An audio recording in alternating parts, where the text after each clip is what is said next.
Hello tout le monde, j'espère que vous allez bien. Aujourd'hui, on se retrouve pour parler des marques que j'aimerais bien tester en 2023. Alors bien évidemment, je ne vais pas tout tester et peut-être qu'il y en a que je vais découvrir cette année, peut-être pas. En tout cas, j'ai voulu partager ça avec vous et il y en a pas mal qui sont des marques indépendantes. Donc sans plus tarder, on commence tout de suite. C'est parti. Je commence par Glossgot, qui est une marque suédoise, donc même si je décide de commander, je n'ai pas peur d'avoir des frais de douane puisque c'est en Europe, donc il n'y a pas de risque. Pour Glossgot, en fait, tout a commencé en 2022, tout le monde ne parlait ou presque que de cette marque. Les palettes apparemment sont fabuleuses, l'intensité des fards, etc. c'est vraiment magnifique. Et moi, celle qui me fait le plus envie, c'est la verte qui est une palette de shimmer, il me semble.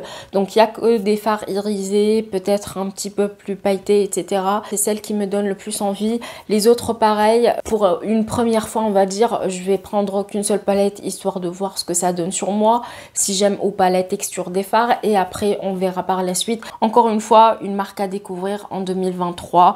Trop hâte que ça soit le cas. Cette marque, je pense que vous l'avez vue, revue et elle est très connue. En tout cas, elle a été connue grâce à ces palettes un petit peu bizarres de hamburgers, de pizza, de frites, de machin. De bouffe en général. Il s'agit de Glamlite. Alors ça fait un petit moment qu'ils ne font plus de palettes en rapport avec la nourriture et je pense que depuis ce jour-là, j'ai commencé à m'intéresser un petit peu plus à eux parce que je ne supporte pas les packaging qui ne se rangent pas facilement.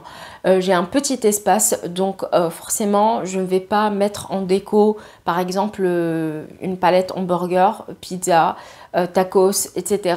Je ne me voyais pas dans ce délire-là et je sais que leur qualité de fard est excellente. Elle n'a rien à envier aux grandes marques telles que Huda Beauty, Natasha Denona ou autres. Sauf que, à cause de ce défaut-là, en tout cas pour moi, c'est un défaut, j'ai pas passé le cap. Ensuite, il y a eu des collaborations avec Hershey's Kisses.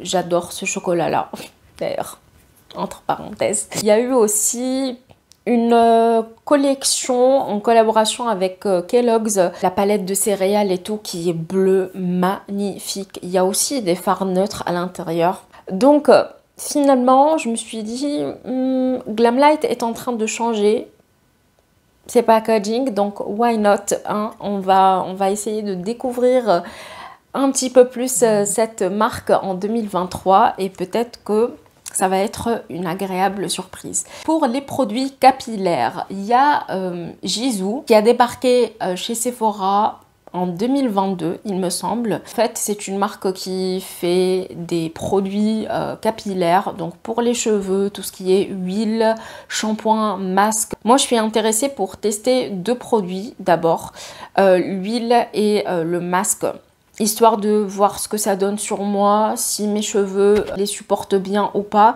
Ensuite, peut-être que je vais approfondir un petit peu les tests, on verra ça. En tout cas, j'aimerais bien creuser plus et peut-être que je vais aimer. Il y a Nuance Paris. Alors, Nuance avec deux O. C'est une marque qui est assez chère quand même. Son point positif, c'est que en fait, dans ces produits-là, vous allez trouver plusieurs acides, plusieurs combinaisons. Donc, vous n'avez pas besoin d'acheter plusieurs produits pour avoir une routine complète.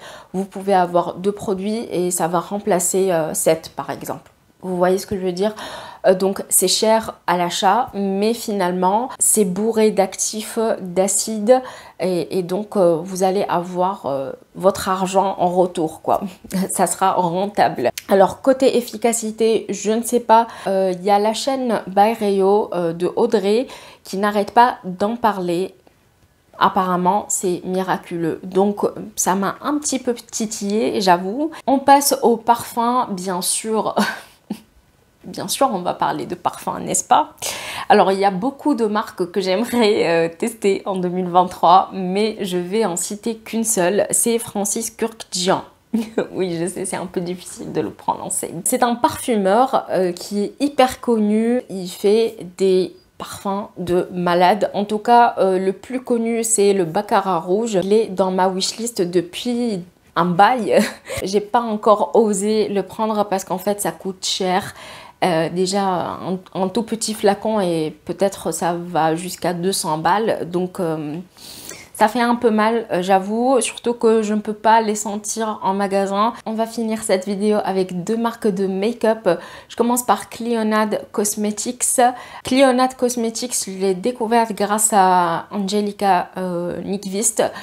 Donc c'est une youtubeuse suédoise. Je vous en parle tout le temps, mais en fait, elle est l'une de mes youtubeuses préférées.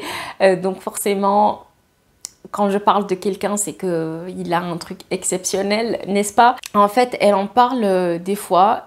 Elle est surtout axée sur des marques indépendantes.